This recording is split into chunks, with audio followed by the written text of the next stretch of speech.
Breakfast పెట్టాడు అట్లా కాదు కదా, ఇప్పుడు అధికారం ఉన్నప్పుడు పెట్టాడు, ఇప్పుడు పెట్టలేదు అంటారు కదా.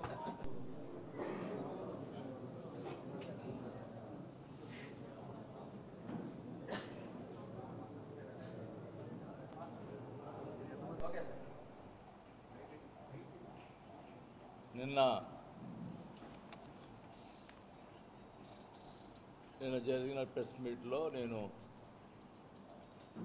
భూ కబ్జాలు ఎక్కడ జరుగుంటే నిరూపించండి, హవాలా చేసుంటే నిరూపించండి అని మాట్లాడాను. అలాగే నోటీసులు ఇచ్చిన ఈ అపార్ట్మెంట్లు కానీ హౌసెస్ కానీ ఇచ్చిన దానికి మాట్లాడాను.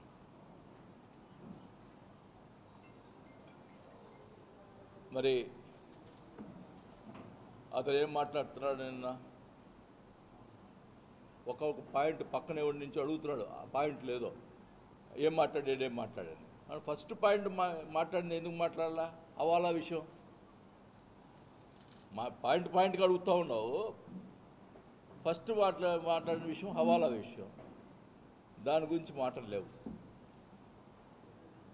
సూర్యప్రకాష్ రెడ్డి ల్యాండ్ గురించి మాటలు లేవు. పంతులు గారిది మాకు ఒక అప్పులు ఉన్నాయి, అది నా సొంత విషయం, అప్పులు నా సొంత విషయం అని మాట్లాడావు. నా బ్యాంకులో నా సొంత విషయం అన్నావు. కాదయ్యా, నేను బ్యాంకుల్లో నేను వెళ్తున్నా, బ్యాంకులో 4-5 సార్లు పేపర్లో వచ్చింది, ఆక్షన్ వేస్తున్నాం అని చెప్పి వచ్చింది కాబట్టి అడుగుతాం, తప్పే ఉంది. ఓపెన్గా పేపర్లో వచ్చిందా లేదా అంటే సెక్యూరిటీ పెడితే 50% ఇచ్చావు, మోసపూరితమైన ల్యాండ్ పెట్టావు. ఇక్కడ కాదు, నువ్వు వ్యవస్థని నువ్వు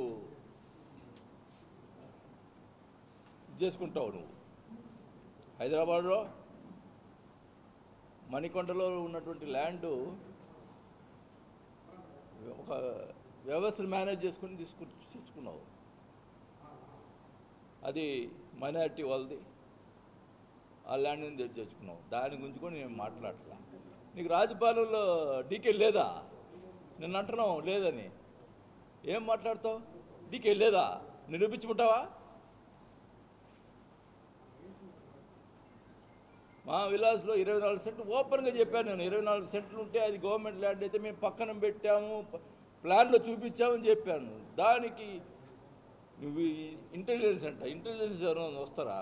విజిలెన్స్ వాళ్ళు వేసుకుంటాయా, ఇంటెలిజెన్స్ కాదు. అది ముందర అది తెలుసుకోండి. ముందర నేను ఏదో పేపర్లో చూసేవాళ్ళు ఇంటెలిజెన్స్ వాళ్ళు పంపిస్తారు. ఇంటెలిజెన్స్ వాళ్ళు కాదు, విజిలెన్స్ వాళ్ళని పంపించుకోండి. ఏమైనా ఉంటే నోటీసులు ఇచ్చుకోండి, ఏమైనా చేసుకోండి.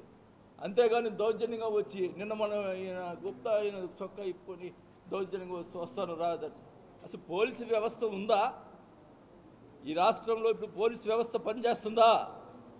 చొక్కా ఇప్పి రా, దమ్ముంటే రా చూసుకుందామని ఒక మంత్రి, ఎమ్మెల్యే మంత్రిని 5 సార్లు ఎమ్మెల్యే నుండి నన్ను ఈ రకంగా హెచ్చరిస్తూ ఉంటే పోలీసు ఏం చేస్తూ ఉంది? వ్యవస్థ ఉందా? అంటే మీరు వాడు వస్తే అక్కడ కొట్టుకోమంటారా? చెప్పండి. పోలీసు వ్యవస్థ ఏం చేస్తూ ఉంది అంట? అప్పుడు జరిగినటువంటి ఎలక్షన్స్లో కేసులు పెట్టడానికి కావాలని మా కోడలు చెప్పుతో కొట్టిందంట. చూశారంటండి ఆ రోజు వీడియో చూశారు. వాళ్ళు కొడుతుంటే ఇట్లా ఆపుతుంది, దాన్ని చెప్పుతో కొట్టిందని మాట్లాడుతావు. ఎంత అబద్ధాలు! వీడియో చూపించు, చెప్పుందా మీరు చెప్పండి. ఇంత దుర్మార్గమైన మాటలు, ఇంత దుర్మార్గమైన అసలు కేసులు పెట్టేదానికి ప్రయత్నాలు ఇవన్నీ. ఈ కేసులకి మేమే లెక్క చెయ్యము, తెగిచ్చున్నా. ఇంకా నువ్వేదో అంటున్నావు, కొవ్వు దించుతానంట ఆయన. వాడన్న నేను వాడనే పదం వాడాను. నిన్న వాడు అనే పదం నేను వాడాను. నిన్న 5 సార్లు వాడు అంటున్నావు. నేను ఆ మాట ఈసారి ఏమన్నా కొవ్వు దిస్తాను. అయ్యా, ఈ మధ్య కొలెస్ట్రాల్ చెక్ చేశాను, నాకేం కొలెస్ట్రాల్ ఏమి లేవు. నీకు ఒళ్ళంతా కొలెస్ట్రాల్, ఇంత లావును ఉంటావు పందిలాగా. ఏంది ఇది? ఇష్టం వచ్చినట్టు మాట్లాడుతూ ఉన్నావు. కొవ్వు దించుతావా? ఏం దించుతావా నువ్వు? కొవ్వు ఒళ్ళు దగ్గర పెట్టుకో. నీకు అధికారం వచ్చింది, ఏమేం చేద్దాం అనుకుంటున్నావేమో. అది పద్ధతి కాదని కూడా తెలియజేసుకుంటా ఉన్నా. మరి నువ్వు అడుగుతున్నావు ఎలక్షన్ అయిన తర్వాత వెళ్ళిపోయాడు పారిపోయాడు అని మాట్లాడుతున్నావు. అసలు నువ్వు పోయినసారి 2019లో ఎలక్షన్ 2 సంవత్సరాలు కనపడ్డావా? 2 సంవత్సరాలు నువ్వు కనపడ్డావా? కోవిడ్ వచ్చిన జనం గురించి పట్టించుకున్నావా? ఏమన్నా చేసావా? 2 సంవత్సరాలు. ఒక నెలకే నన్ను ఈ రకంగా మాట్లాడుతున్నావు. హైదరాబాద్ పోయి ఆడుకుంటాడు అని మాట్లాడుతున్నావు. మళ్ళీ ఏమన్నా నా పర్సనల్ విషయం, అప్పులు నా పర్సనల్ విషయం అన్నా. నా పర్సనల్ విషయం నువ్వెందుకు మాట్లాడుతున్నావు? నువ్వు చెప్పేది ఏందయ్యా? నేనేమన్నా నా విషయం నేను మొదటి నుంచి చెప్తుంటా. సిగ్గు లేకుండా మాట్లాడటం మంచి పద్ధతి కాదు. నిజంగా బాధాకరమైన విషయం. ఒక మంచిగా చేయాలనుకుంటే కూడా ఈ రకంగా నేను అడిగాను కదా ఓపెన్గా, నీ అధికారంలో ఉంది, భూ కబ్జా ఎక్కడ జరిగిందో చెయ్యండి అయ్యా అని అంటుంటే ఓపెన్గా అడుగుతున్నా. ఇతను కావాలని ఇది ఏదోటి లేకపోయినా సృష్టించి చేసే మనస్తత్వం గలవాడు. అందుకని చంద్రబాబు నాయుడు గారిని, పవన్ కళ్యాణ్ గారిని మీరే వేయండి ఎంక్వైరీ చేయించండి అని అడుగుతా ఉన్నా. దానికి రాయరు ప్రెస్లో నిన్న. ఇంకా కూడా మానవత్వం ఉండాలి ఆ ప్రెస్లో కూడా. మనిషిని ఈరోజు ఉంటే రేపు పోతారు. ఎవడైనా పోయేవాడే పైకి. మానవత్వం ఉండాలి రాసేదానికి కూడా. ఉన్న నిజాలు రాయండి. ఓకే, నేను తప్పు చేస్తుంటే రాయండి, తప్పు లేదు. నేను ఓపెన్గా అడుగుతున్నాను కదా, ఎక్కడ భూ కబ్జా చేశాడో చేయండి అని అడుగుతున్నాను. ఇంత ఓపెన్గా అడుగుతామంటే హవాలా చేశాడని చెప్పి గోల చేశారే హవాలా హవాలా అని. 1000 కోట్లు సంపాదించాడు. నేను అడుగుతా ఉన్నా, ఎంక్వైరీ పెట్టండి టోటల్గా. నాకు అప్పుడు మా నాన్న ఇచ్చిపోయిన ఆస్తిలో నేను ఎంత బాగొట్టానో తెలుస్తుంది. ఏంది ఇది? ఇష్టం వచ్చినట్టు చేస్తావు, ఇష్టం వచ్చినట్టు మాట్లాడతావు.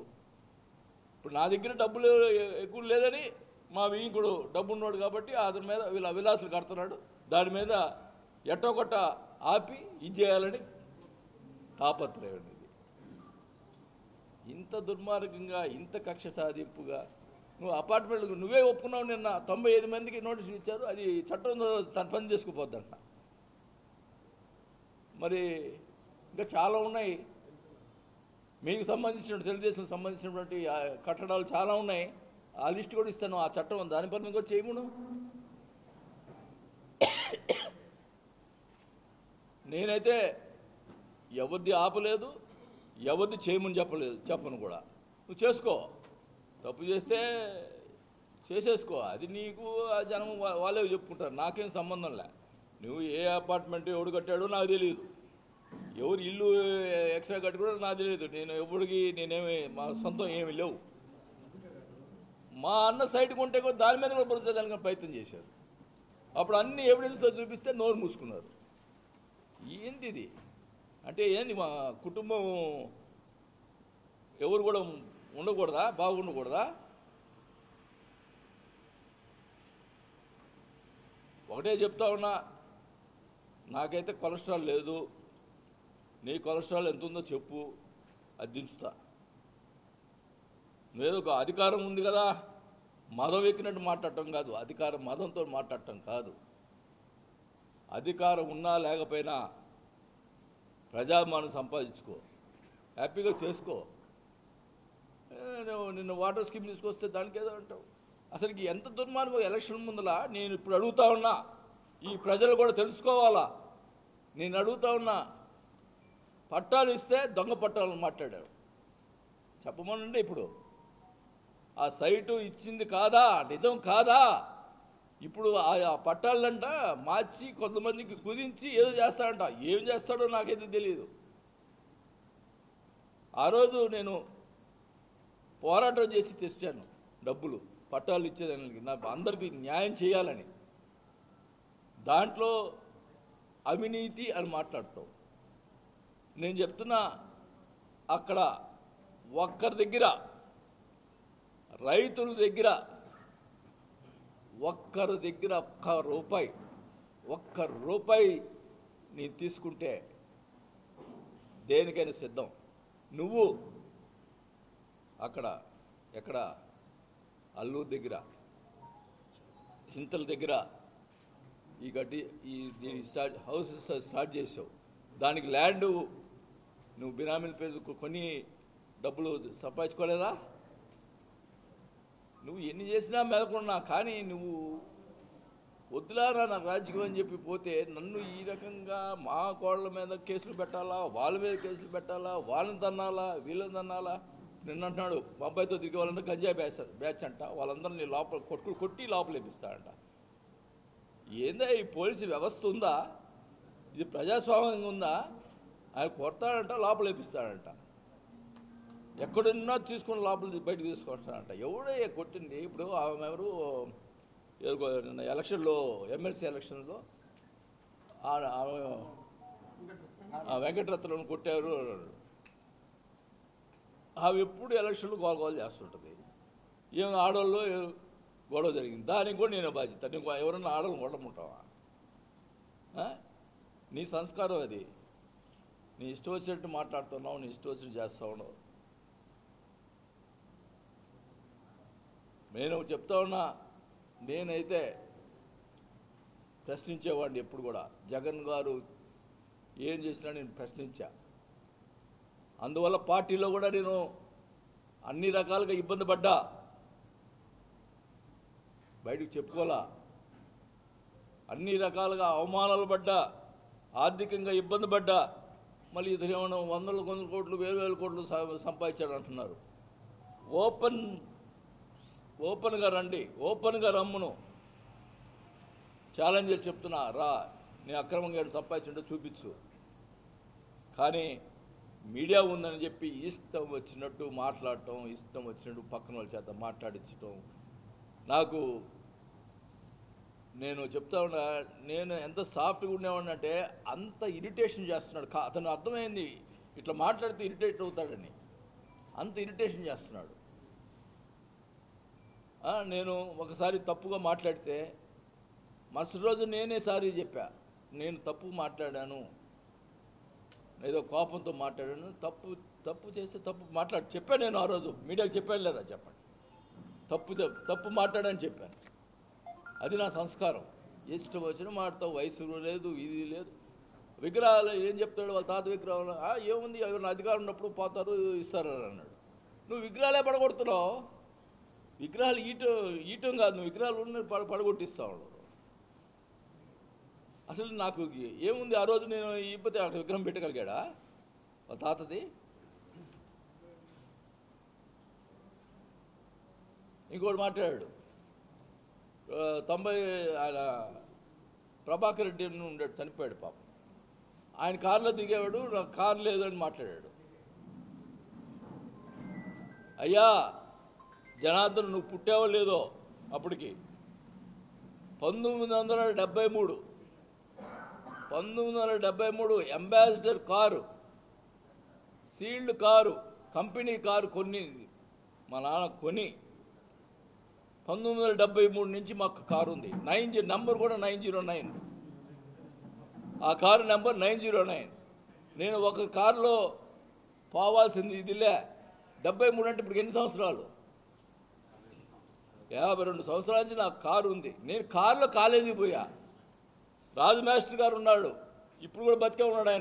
ఆయనకు తెలుసు. నేను కాలేజీలో ఆయన కాలేజీలో మెట్రికులేషన్ కారులో పోతుంటే ఆయన కూడా బజార్ గంజం నా కారులో వచ్చేవాడు. ఏం మాట్లాడతావు? కారు లేదట. 73లో మీకు కారు ఉందా నాయన? నేను మాట్లాడుతున్నా. 73లో మీ తాత పొజిషన్ ఏంది నాయన? నన్ను నువ్వు మాట్లాడే కాబట్టి చెప్తున్నా. 73లో మీ తాత పొజిషన్ ఏం చెప్పు. అంటే మేము మాట్లాడితే గట్టిగా మాట్లాడాడు, అది మాట్లాడాడు, ఏందో దబాయిస్తున్నాడు అంటాను మాట్లాడతావు. అంటే మేము మాట్లాడకూడదా? నీ ఇష్టం వచ్చి నువ్వే మాట్లాడుకుంటే మేకుండా చూస్తా ఉండాలన్నా? 73లో మీ తాత పొజిషన్ ఏం చెప్పు. మాట్లాడితే నేను బంగారు స్కూల్లో పుట్టాను అంటావు. మేమేమన్నా అడక తినేవాళ్ళ పుట్టామన్నట్టు. నేను ఒక్కడే ఈ బంగారు స్కూల్లో పుట్టింది. 10 సార్లు అన్నాడు నేను బంగారు స్కూల్లో పుట్టాను అని. 73లో మీ పరిస్థితి ఏంది? ఈ ఇల్లు అప్పుడు 1977లో ఇల్లు కట్టాం. మా నాన్న ఇది 70 ఏళ్ళు కట్టాడు ఇల్లు. మొత్తం ఒంగోలు వాళ్ళందరూ వచ్చి, అప్పుడు మేము రాజకీయాల్లో లేవు, ఒంగోలు వాళ్ళందరూ వచ్చి అప్పుడు ఆ 70 ఏళ్ళలోనే ఇంత మోడల్గా కట్టా అని చెప్పి అందరూ వచ్చి ఇల్లు చూసిపోయేవాళ్ళు. మా గురించి నువ్వు మాట్లాడతావు, నువ్వేదో జమీందారు మేమేమన్నా పాలేరులాగా ఏం మాట్లాడతావు? అసలు ఏమన్నా అర్థం ఉందా? కారు విషయం మాట్లాడావు నిన్న, మా పరిస్థితి మాట్లాడావు నువ్వు. అది మాట్లాడు కాబట్టి నేను మాట్లాడుతున్నా, లేకపోతే నేను గొప్పగా మేము గొప్పవాళ్ళు అని చెప్పుకునే అవసరం నాకు లేదు. 70 ఏళ్ళలో ఇల్లు కట్టిన తర్వాత 3 సినిమాలు తీశారు ఇంట్లో టి. కృష్ణ గారు. ఏం మాట్లాడతావయ్యా నువ్వు? మనిషిని కించపరిచడంగా మాట్లాడేదాను మంచి పద్ధతి కాదు అది. నీవు ఇప్పుడు ఏదో అధికార మదంతో ఉన్నావు, నేను అధికార మదంతో ఉంటే మొన్న అన్నాడు నువ్వు అధికారం ఉన్నప్పుడే ఏం చేయలేకపోయావు అంటే, చేయాలనుకుంటే ఏముంది? చేయాలనుకుంటే సంస్కారం కాదు కదా అది.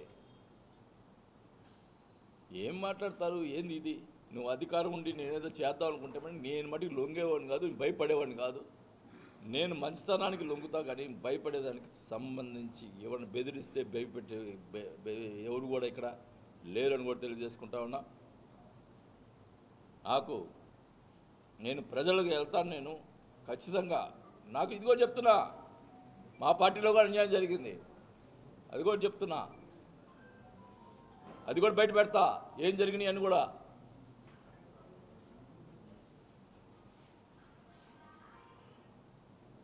అన్ని రకాలుగా ఇబ్బంది పడ్డాను, ప్రజలకు తెలియాలా.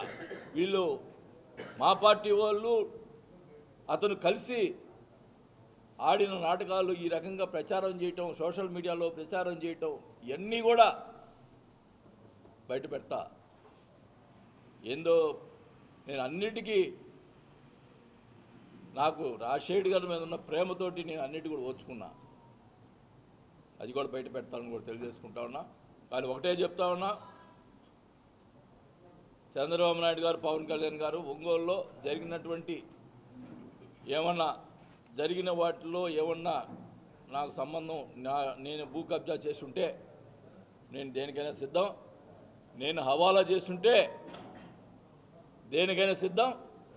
ఇవే కదా నా మీద ఆరోపణలు చేసింది, దానికి సిద్ధంగా ఉన్నాను. కానీ మీరు ఒక నాయకులు చంద్రబాబు నాయుడు గారు కానీ పవన్ కళ్యాణ్ గారు, మీరు సచ్చీలునైనా, మీరు నిజంగా ప్రజలకు మంచి చేయాలి, న్యాయం చేయాలి, ఎవరినైనా ఒక పార్టీ అని కాదు మంచి చేయాలనుకుంటే ఎంక్వైరీ పెట్టించండి, ఎవరు తప్పు ఉందో తెలుద్ది అని తెలుసుకో అని వ్యవస్థను మేనేజ్ చేసే పరిస్థితి ఇక్కడ ఉంది కాబట్టి వాళ్ళు వినియోగించుకుంటున్నారు. కాలం లేదయ్యా.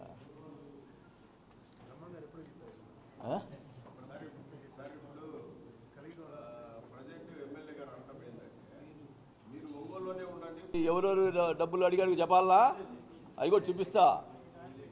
అన్నీ ఎక్కడ పోతాయి? ఏం బావు, వస్తాయి అన్నీ బయటకు వస్తాయి.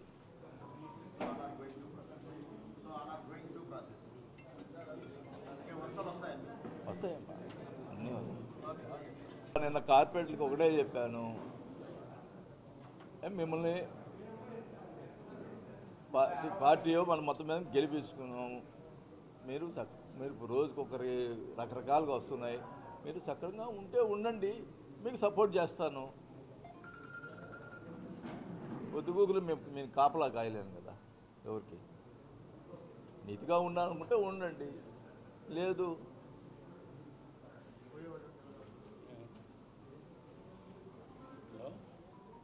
రోజు రాజకీయంగా అలా చేస్తే దెబ్బతినేది వాళ్ళు ఈ 2 ఏళ్ళు కోసమే కదా. తర్వాత రాజకీయం కూడా ఆలోచించుకోవాలి కదా. నీకేమైనా ప్రాబ్లం జరిగితే ఓకే, నా వల్ల కానీ ప్రాబ్లం జరిగితే ఓకే.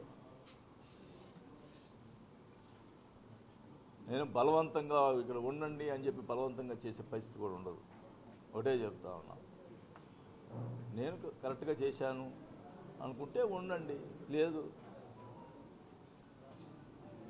అదే మీరు కరెక్ట్గా ఉంటారని చెప్పండి, ఫైట్ చేస్తాను మీకోసం. లేదంటే ఓకే, రోజు కాపలా కాలేను కదా.